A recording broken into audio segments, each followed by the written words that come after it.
예수를 믿는 것보다 더 큰 축복이 없습니다. 왜냐하면 예수님이 우리의 절대 희망이 되시기 때문인 것입니다.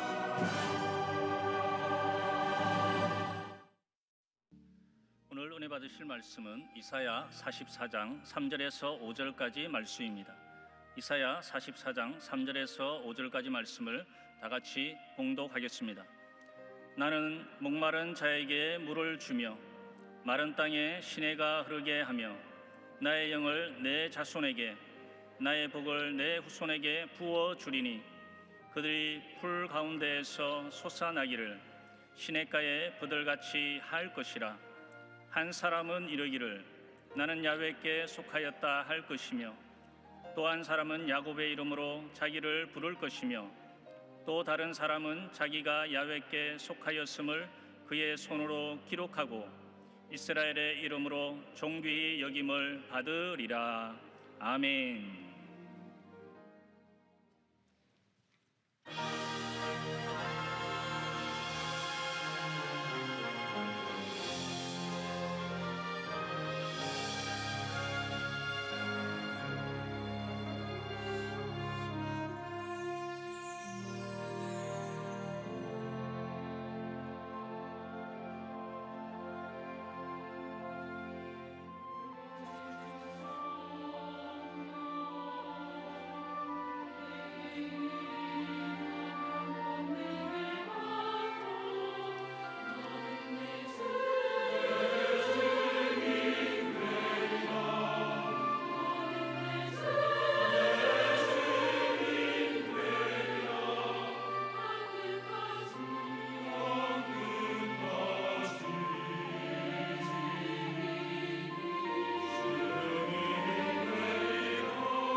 할렐루야.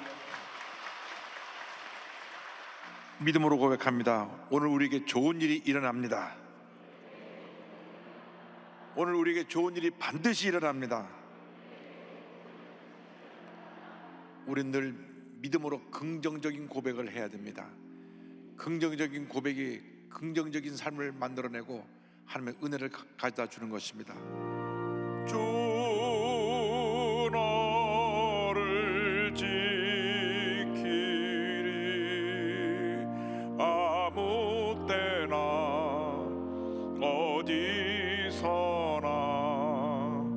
주 너를 지키리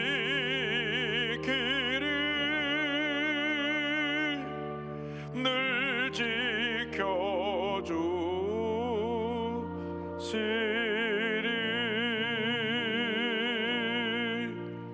오늘은 이사야서 44장 3절로 5절의 말씀을 가지고 목마른 자에게 물을 주며 이와 같은 제목으로 함께 말씀의 은혜를 나누기 원합니다. 제목을 한번 따라해 주시기 바랍니다. 목마른 자에게 물을 주며, 목마른 자에게 물을 주며.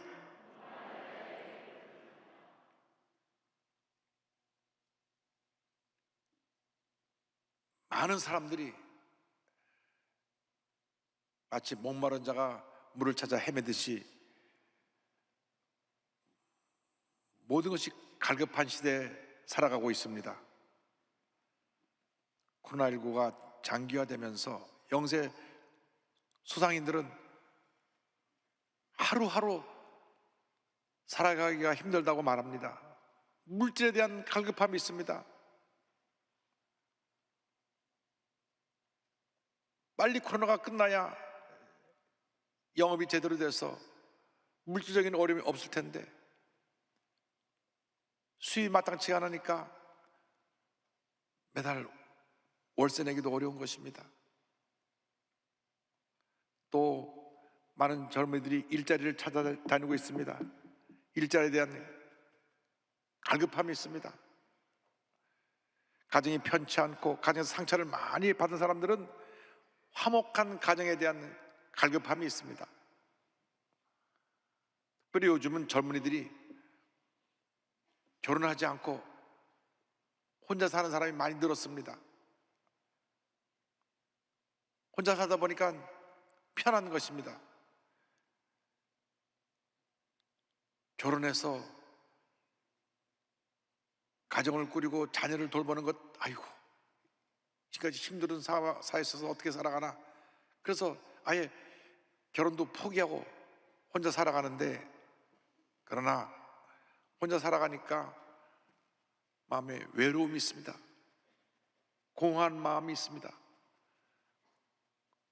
그 공허한 마음을 채워줄 것을 찾고 있습니다. 마음에 모두가 갈급함이 있는 것입니다. 또 교회를 오래 다녀도 은혜를 받지 못한 사람은 그 영혼에 갈급함이 있는 것입니다. 이 모든 갈급함을 채워줄 수 있는 분은 우리 주 하나님 한 분밖에 없습니다. 먼저 갈급함을 해소주시는 하나님에 대해서 함께 말씀을 나누기 원합니다. 이사야 44장 3절은 말씀합니다. 나는 목마른 자에게 물을 주며 마른 땅에 시내가 흐르게 하며. 주님 말씀하십니다. 내가 목마른 자에게 물을 주리라. 메마른 땅에 시내가 흐르게 하리라. 주님만이 우리의 모든 갈급함을 채워주십니다. 물질의 갈급함, 육신의 갈급함, 마음의 갈급함, 영혼의 갈급함을 채워주실 분은 우리 주 하나님 한 분밖에 없습니다. 외로움의 고통과 괴로움 속에 살아가는 그 마음의 갈급함을 채워주실 분도 우리 주님 한 분밖에 없는 것입니다. 주님만이 모든 문제 해결자가 되시고, 주님만이 우리의 구원자가 되시고, 주님 우리의 처음이 되시고 나중이 되시고 우리의 모든 것이 되십니다. 할렐루야. 이사야 44장 6절은 말씀합니다. 이스라엘의 왕인 야훼, 이스라엘의 구원자인 만군의 야훼가 이같이 말하노라. 나는 처음이요 나는 마지막이라. 나 외에 다른 신이 없느니라. 나 외에 다른 신이 없느니라. 주님만이 참신이 되시고 주님만이 우리의 구세주가 되시고 주님만이 우리의 모든 것이 되시는 것입니다. 날마다 주님을 찾고 또 찾고 또 찾고 주님을 믿고 의지하는 여러분 되기를 바랍니다. 그럼 우리는 모든 절망에서 구원함을 받게 되고 주님의 풍성한 은혜 가운데 살게 될 것입니다. 아모스 5장 4절은 말씀합니다. 여호와께서 이스라엘 족속에게 이와 같이 말씀하시기를 너희는 나를 찾으라 그리하면 살리라. 너희는 나를 찾으라, 나를 찾으라, 나를 찾으라 그리하면 살리라. 주님을 찾으면 우리는 살게 되는 것입니다. 사람을 따라가서 무엇인가 얻으려고 하면 오히려 그것이 내게 올무가 되고 실패와 상처가 될 때가 많이 있습니다. 물질을 따라가 살다 보니까 물질이 오히려 나를 더 큰 근심에 빠지게 합니다. 세상 쾌락을 따라 살다 보니까 몸과 마음이 다 망가지고 문제 속에 빠지게 되는 것입니다. 주님만이 우리의 살 길입니다. 주님만이 우리의 구원자가 되시고 주님만이 우리를 모든 갈급함에서 해소시켜 주실 것입니다. 언제나 주님의 음성에 귀를 기울이고 그 음성 앞에 결단하고 순종하여 하나님의 영광에 살아가는 여러분 모두가 되기를 주님의 이름으로 축원합니다. 축원합니다. 그런데 이 갈급함을 해소시켜 주시기 위해서 주님께서 우리에게 성령을 부어주십니다. 둘째로 성령을 부어주시는 하나님에 대해서 함께 생각해 보기 원합니다. 우리의 갈급함을 해소하고 승리의 삶을 살아가기 위해서 반드시 성령 충만함을 받아야 합니다. 오늘 이사야 44장 3절에 이와 같이 약속합니다. 나의 영을 내 자손에게 나의 복을 내 후손에게 부어주리니. 마지막 때에 성령을 모든 믿는 자에게 부어줄 것을 요엘서 2장 28절 29절에 이렇게 예언하고 있습니다. 그 후에 내가 내 영을 만민에게 부어주리니 너희 자녀들이 장래일을 말할 것이며 너희 늙은이는 꿈을 꾸며 너희 젊은이는 이상을 볼 것이며 그때 내가 또 내 영을 남종과 여종에게 부어줄 것이며. 성령을 부어주리라. 성령을 부어주어서 젊은이들이 마음에 꿈과 비전을 갖고 내일을 바라보고 나갈 수 있게 해주시고 줄 것이고, 나이 많은 사람들도 거룩한 꿈을 갖고 앞만 바라보고 주님의 영광에서 살아가게 만들어 줄 것이다. 이 같은 성령의 은혜가 우리에게 임해야 되는 것입니다. 내 힘과 내 능력으로는 우리가 이상을 승리하며 살아갈 수가 없습니다. 우리는 부족합니다. 연약합니다. 미완성 작품입니다. 주님만이 모든 것을 완전하게 만들어 주시고 주님만이 우리를 승리의 삶으로 이끌어 주시고 주님만이 우리를 은혜의 자리로 이끌어 주실 것입니다. 그렇게 되기 위해서 우리는 반드시 성령의 충만함을 받아야 됩니다. 성령이여 우리에게 임하시옵소서. 성령이여 우리에게 임하시옵소서. 성령의 충만함으로 우리가 무장하여서 우리 배에서 생수의 강이 흘러넘쳐나는 것 같은 큰 은혜를 우리 모두가 체험해야 될 것입니다. 요한복음 7장 38절 39절에 예수님께서 말씀하셨습니다. 나를 믿는 자는 성경의 이름과 같이 그 배에서 생수의 강이 흘러나오리라 하시니 이는 그를 믿는 자들이 받을 성령을 가리켜 말씀하신 것이라. 주여 이 성령을 지금 내게 부어주옵소서. 성령이 내게 임하여서 내 배에서 생수의 강이 흘러나가게 하여 주옵소서. 염려 것이 걱정이 다 떠나가 버리고 주의 은혜와 축복과 치료와 회복의 은혜가 우리 모두에게 임하게 하여 주옵소서. 성령의 은혜가 내 마음속에서 강물처럼 넘쳐나게 하여 주옵소서. 성령 충만만이 모든 문제 해결인 것입니다. 첫째도 성령 충만이요, 둘째도 성령 충만이요, 마지막도 성령 충만인 것입니다. 사도 바울이 에베소 5장 18절에 이와 같이 에베소 교회에 권면합니다. 술 취하지 말라. 이는 방탕한 것이니 오직 성령으로 충만함을 받으라. 성령으로 충만함을 받으라. 성령으로 충만함을 받으라. 할렐루야. 이 성령으로 충만함을 받으라, 이 말씀은 진행형입니다. 받고 또 받고 또 받고 또 받아라는 것입니다. 성령의 충만을 받고 날마다 승리의 삶을 살아가는 여러분 모두가 되기를 바랍니다. 오늘날 우리의 문제가 무엇입니까? 성령 충만이 사라진 것입니다. 성령을 소멸한 것입니다. 어느 한때 성령의 충만한 은혜를 받고 기뻐 뛰고 즐거워하며 예배드리는 시간만을 손꼽아 기다리고 일찍부터 와서 기다렸다가 성령에 달려 들어왔던 그때가 엊그제 같은데 어느 날 풍요로움에 빠져서 열정도 사라지고 기쁨도 사라지고 감사도 사라지고 교회만 왔다 갔다 하는 형적인 신앙인으로 전락해버리고 말게 되었던 것입니다. 그러다가 우리가 코로나라고 하는 이러한 고난의 매를 맞게 되었습니다. 이 코로나19라고 하는 것은 모든 우리 믿는 사람들에게는 회개하라, 주님께서 우리에게 경고하시는 메시지인 줄 믿습니다. 열정을 회복하라, 감사를 회복하라, 기도를 회복하라, 그러한 메시지를 우리가 이 코로나19를 통해서 준 줄로 알고 우리의 신앙이 회복되어져야 합니다. 우리가 60년대 70년대 얼마나 뜨겁게 주님을 섬겼습니까? 모여서 그냥 부르짖어 기도하면 기도가 한 시간이 돼도 끝이 않았습니다. 얼마나 간절히 기도했든지 다들 목에 서서 다 목신소리를 했던 것이 바로 엊그제 같은데, 그 열정적인 모습으로 주 앞에 나와서 주님을 섬기고 열심히 나가서 전도해서 얼마나 교회가 폭발적으로 부흥했는지, 우리 순복음교회뿐 아니라 한국 교회가 전반적으로 다 부흥을 했습니다. 1970년대 통계를 보면 200만이었던 크리스찬이 70년대를 지나가면서 800만이 됩니다. 그런데 80년대 초반까지 막 붕열기가 계속되어지다가 삶이 풍요로워지고 1988년 세계 올림픽을 지나고 난 다음 그 풍성한 그 삶에 그만 젖어들어가서 신앙의 열정을 서서히 잃어버리기 시작했습니다. 금식하며 부르짖어 기도하는 모습을 찾아보기 힘듭니다. 1시간씩 기다려서 줄 섰다가 뛰어들어오는 모습을 찾아보기 힘듭니다.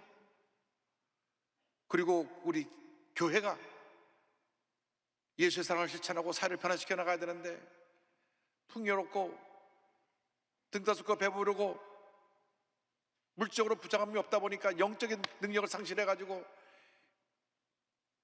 교회에서 분쟁이 일어나고 교회가 갈라지고 교단이 갈라지고, 그래서 많은 문제가 생겨났습니다. 존경받던 교회가 비난받는 교회로 바뀌어지게 된 것입니다. 코로나19를 통과하면서 우리 한국교회가 얼마나 여론의 문매를 맞았는지 모릅니다. 또 교회발 몇 명, 전체 확진자의 10% 정도 불과한 것 같은데 온통 코로나는 교회가 다 확산한 것처럼 그렇게 매스컴이 보도하고 있는 것은 그만큼 우리가 신뢰를 잃어버렸기 때문에 그런 것입니다. 회개해야 됩니다. 우리의 본질을 다시 회복해야 됩니다. 사랑 실천을 회복해야 됩니다. 기쁨과 감사를 회복해야 됩니다. 기도를 회복해야 됩니다. 복음 전도의 열정을 회복해야 되는 것입니다. 주여 우리를 성령으로 충만케 하여 주어서 다시 우리의 신앙이 회복되어지게 하여 주옵소서. 열심을 가지고 주의 복음을 전하며 열심으로 주님을 섬기며 인육에서 열심히 일을 해서 예수 믿는 사람들에게 존경받고 인정받고 칭찬받는 모습으로 변화되어지게 하여 주시옵소서. 그 모습을 회복해야 됩니다. 이 코로나19가 이제 한 10달 11달 더 지나고 나면은 거의 소멸되겠지만은 그 기간을 우리에게 주신 회복의 기회로 알고 모두가 기도를 회복하게 되기를 바랍니다. 성령 충만한 은혜를 회복하게 되기를 바랍니다. 부르짖고 또 부르짖고 또 부르짖어서 모두가 성령으로 다 충만 받게 되기를 주님의 이름으로 축원합니다. 원망과 불평과 부정적인 생각과 부정적인 말은 다 내던져 버리고 절대긍정 절대함으로 무장해서 기쁘고 감사하며 긍정적인 고백을 하며 세상을 변화시키고 우리 삶에 하나님의 풍성한 은혜가 임하게 되는 그러한 축복을 다 받게 되기를 바랍니다. 성령으로 충만하게 될 때 주님은 우리를 존귀히 만들어 주십니다. 존귀히 여김받게 하시는 하나님에 대해서 함께 생각합니다. 이사야 44장 5절입니다. 한 사람은 이르기를 나는 야훼께 속하였다 할 것이며 또 한 사람은 야곱의 이름으로 자기를 부를 것이며 또 다른 사람은 자기가 야훼께 속하였음을 그의 손으로 기록하고 이스라엘의 이름으로 존귀히 여김을 받으리라. 하나님께 속한 자는 하나님 앞에서 존귀히 여김을 받게 되는 것입니다. 예수를 믿기 전에 우리가 어떤 삶을 산 것이 중요한 것이 아닙니다. 예수를 믿고 난 그 순간부터 우리 삶이 완전히 달라졌습니다. 새로워졌습니다. 변화된 존재가 되었습니다. 주님 앞에 존귀히 여김을 받는 그 한 귀한 하나님의 자녀가 된 것입니다. 이사야 43장 4절은 말씀합니다. 내가 내 눈에 보배롭고 존귀하며 내가 너를 사랑하였은즉 내가 내 대신 사람들을 내어주며 백성들이 내 생명을 대신하리니. 성경은 말씀합니다. 내가 내 눈에 보배롭고 존귀하다. 주님 보시기에 우리가 보배롭고 존귀하다고 성경은 말씀하고 있는 것입니다. 여러분 보통 사람이 아닙니다. 주님이 우리를 보배롭고 존귀하게 보십니다. 그래서 주님이 우리의 산업과 소득이 되어주시고 내 분깃을 지켜주시는 것입니다. 시편 16편 5절 6절입니다. 야훼는 나의 산업과 나의 잔의 소득이시니 나의 분깃을 지키시나이다. 내게 줄로 재어준 구역은 아름다운 곳에 있으며 나의 기업이 실로 아름답도다. 할렐루야. 주님이 나의 산업과 나의 소득이 되어주시고 나의 분깃을 지켜주신다고 성경은 말씀합니다. 이스라엘의 성군 다윗 왕이 그 일생을 뒤돌아보면서 감사한 시편 23편을 보면 주님이 목자가 되셔서 일생을 이렇게 은혜 가운데로 인도했음을 고백합니다. 야훼는 나의 목자시니 내게 부족함이 없으리로다. 그가 나를 푸른 물밭에 누이시며 쉴만한 물가로 인도하시는도다. 내 영혼을 소생시키시고 자기 이름을 위하여 의의 길로 인도하시는도다. 내가 사망의 음침한 골짜기로 다닐지라도 해를 두려워하지 않을 것은 주께서 나와 함께 하심이라. 주의 지팡이와 막대기가 나를 안위하시나이다. 할렐루야, 할렐루야. 주님께 모두 영광 올려드립니다. 목자 되신 주님만 믿고 의지하고 따라가시기 바랍니다. 주님께서 한평생 여러분을 책임져 주실 것입니다. 주님께서 모든 위험과 어려움에서 건져주시고 모든 질병에서 우리를 강건케 만들어 주셔서 건강한 몸으로 주님을 섬기게 주옵시고 손대는 일마다 형통하게 되게 만들어 주실 것입니다. 주님만이 우리의 피난처가 되시고 복의 근원이 되십니다. 시편 16편 1절로 3절입니다. 하나님이여 나를 지켜주소서. 내가 주께 피하나이다. 내가 야훼께 아뢰되 주는 나의 주님이시오니 주밖에는 나의 복이 없다 하였나이다. 땅에 있는 성도들은 존귀한 자들이니 나의 모든 즐거움이 그들에게 있도다. 주님이여 나를 지켜주소서. 내가 주께 피하나이다. 내가 주께 피하나이다.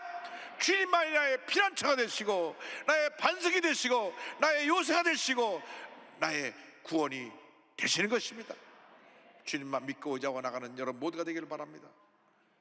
주님을 믿고 주님 기뻐하시는 삶을 살아가면 우린 시냇가에 심은 나무에 복을 받게 되는 것입니다. 시냇가에 나무가 심겨져 있으면 이 뿌리가 깊이 물줄기에 닿아 있어서 가뭄이 와도 이파리가 시들지 않냐고 철 따라 많은 열매를 맺게 되는 것입니다. 시편 1편 3절에 그같이 고백합니다. 그는 시냇가에 심은 나무가 철을 따라 열매를 맺으며 그 잎사귀가 마르지 아니함 같으니 그가 하는 모든 일이 다 형통하리로다.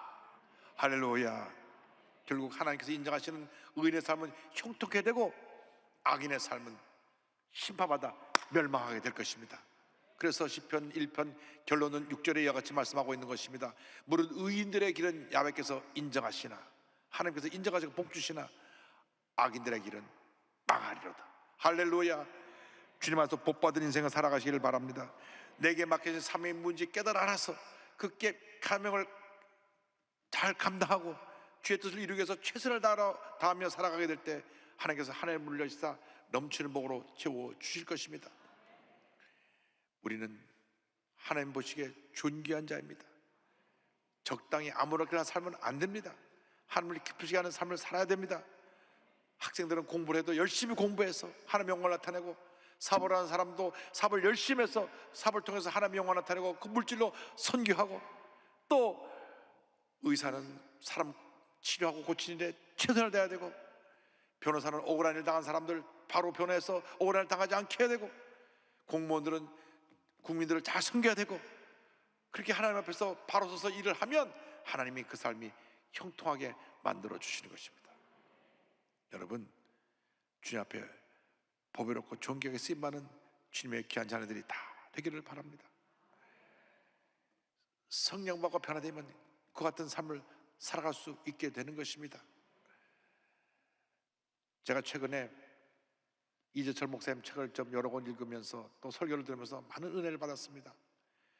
이재철 목사님 정효주 사모님의 간증을 드리기 원합니다. 2005년부터 2018년까지 100주년 기념교회 담임 목사로 사역하시고 2018년 11월 달에 목사님 은퇴하셨습니다. 한국 목사들에게 귀감이 되시고 존경받는 귀한 목사님이십니다. 지금 시골에 내려가서 그 은퇴하신 후에 목회 2기 사역을 계속하고 계신데 원래 사업하시던 사업가였습니다. 그러다가 주님의 부르심 받고 목사님이 되셨는데 그 집안이 예수 믿는 집안이라 모태신앙입니다. 모태신앙. 날 때부터 기독교 집안에서 태어난 것입니다. 그런데 어릴 때부터 교회에서 자라났고 성경 말씀을 많이 듣고 하나님에서 알고 있었지만은 영적인 체험이 없었습니다. 그런데 결혼할 때가 되어서 믿음 좋은 자매를 만나 결혼하게 되었는데 아주 신실한 믿음을 갖고 계시던 그 사모님은 그 당시 이재철 집사님이 모태교인이니까 믿음이 좋은 줄 알고 결혼을 했는데 알고 보니 이 집사님은 당시 이름만 크리스찬이고 사업을 하면서 화랑방탕한 삶을 살았습니다. 특히 술에 붙잡혀 살았습니다.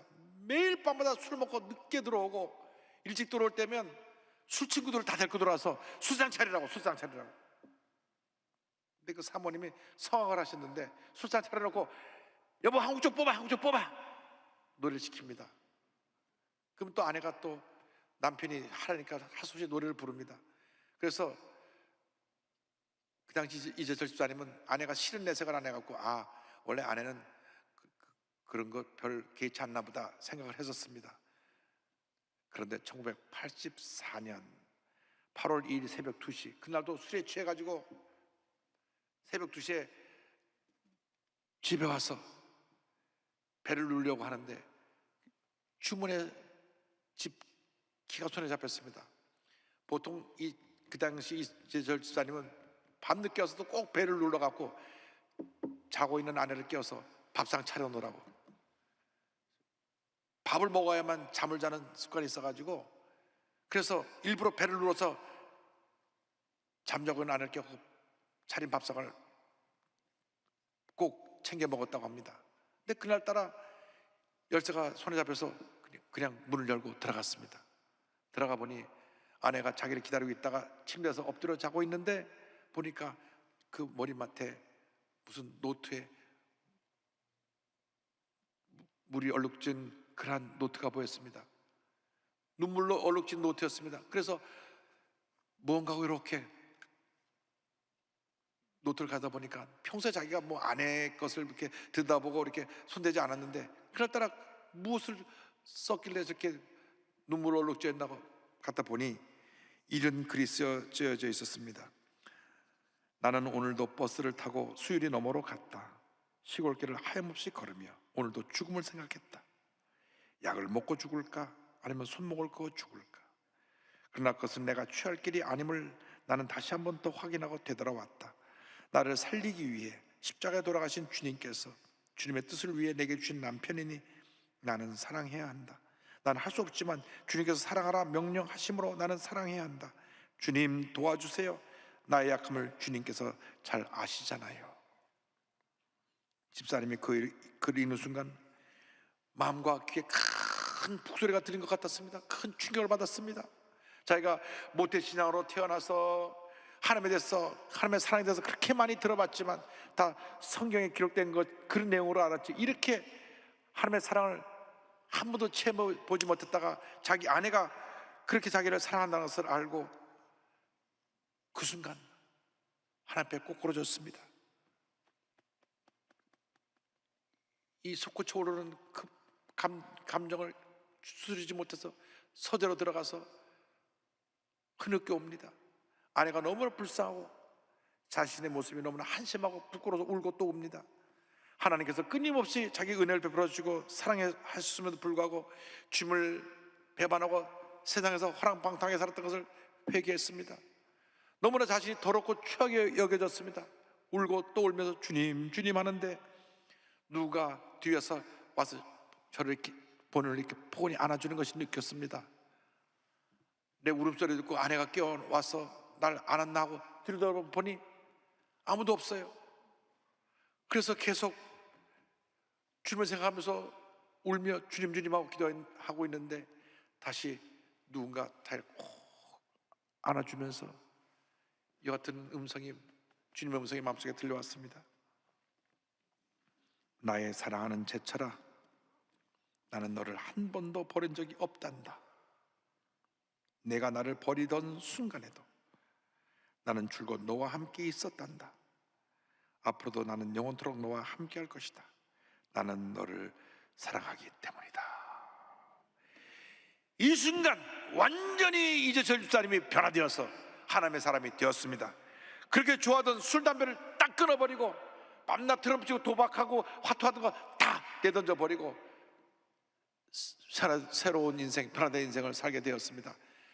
주변의 사람들이 저 제철이 달라졌네. 그날은 완전히 새로운 삶을 살고 그 이듬해 신학교에 들어가서 그로부터 3년 뒤에 1988년 주님의 교회를 개척해서 목회를 시작했습니다. 목사님께서 믿음의 글 나의 고백이라고 하는 책에서 이와 같이 말씀하셨습니다. 자기를 신봉하는 오만한 자리를 포기하고 겸손하게 주님의 이름을 부르시기를 소망합니다. 헛된 자신의 욕망을 채우기 위함이 아니라 오직 길이요 진리요 생명이신 주님께 자신을 의탁하기 위해 주님의 이름을 부르십시오. 그분의 사랑 앞에 온전히 굴복하십시오. 그 순간 성령님이 여러분의 주인이 되어 진리 안에서 여러분의 생을 전혀 새롭게 빚어 주실 것입니다. 할렐루야! 주님 안에서 새롭게 변화된 인생을 살아가는 여러분 되길 바랍니다. 주님 앞에 존귀 쓰임 받는 여러분 되길 바랍니다. 귀하게 쓰임 받고 하나님을 기쁘시 하는 인생을 살아가십시다. 지금까지 내가 어떤 인생을 살아온 것이 중요한 것이 아니라 지금 이 순간이 중요하고 이후의 삶이 중요합니다. 지금까지 우리가 알게 모르게 첫사랑을 잃어버리고 잘못된 삶을 살았다면 철저히 회개하고 반성하고 돌이켜서 우리 주님이 가장 기뻐하시는 모습으로 살아가는 여러분 모두가 되기를 주님의 이름으로 축원합니다. 우리가 회개하면서 믿음의 고백으로 찬송가 278장을 부르고 앞으로 내가 주님을 사겠습니다 하는 그러한 결심을 고백합니다. 여러 해 동안 주 떠나 세상 연락을 즐기고 저 흉악한 죄에 빠져서 준 해를 잊었네.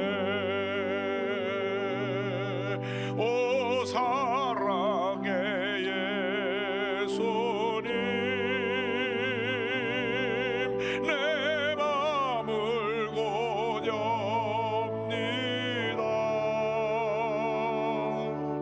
곧 들어와 나와 함께하며 내 생명이 되소서. 죄악의 죽을 인생을 심히 불쌍히 여기사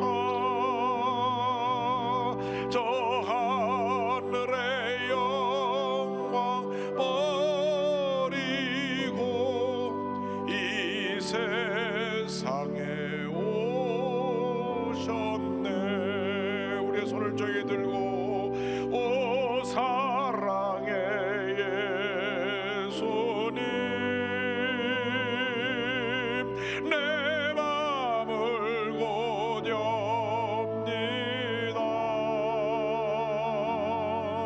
곧 들어와 나와 함께하며 내 생명이 되소서. 기도하겠습니다. 사랑의 주님, 저들 용서하여 주옵소서. 예수 믿는다고 하면서 성령의 능력을 상실하고 기쁨과 감사를 상실하고 그저 교회만 왔다가 했던 그런 모습을 이 시간 회개합니다. 기쁨도 사라지고 감격도 사라지고 알게 모르게 부정적인 생각이 가득 차서 남을 원망하고 불평하고 살았던 모든 죄를 회개합니다. 용서하여 주옵소서. 주님, 완전히 변화되어 성령 충만받아 하나님 영광에 살아가는 저희 모두가 되게 하여 주시옵소서. 예수님의 이름으로 기도 올리옵나이다.